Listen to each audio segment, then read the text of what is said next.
Every once in a while, we hear about families that, despite making very low income, do not qualify for a plan under the ACA. That families fall under what is called the gap.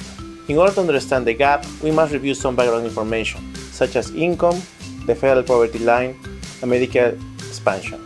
When the ACA became law, the idea was for each state to expand their Medicaid program. When a state expands Medicaid, more low-income families will qualify for health insurance.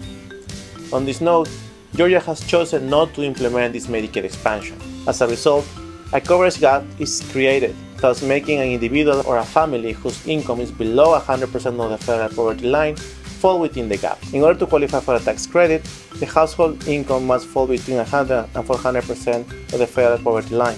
If your income is between 100 to 400%, you may qualify for a tax credit, provided your employer doesn't offer health insurance. To further understand the gap, let's see an example. John Doe is a single male. He does not qualify for Medicaid in Georgia.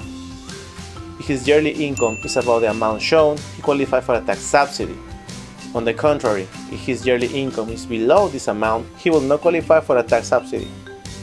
He will fall into the gap. He may visit one of our federally qualified healthcare centers. If you'd like additional information regarding the gap and the federally qualified health centers, please call the Georgia Association for Primary Health Care at 844-442-7421. I am Roberto Gutierrez. I'm a navigator for the ACA.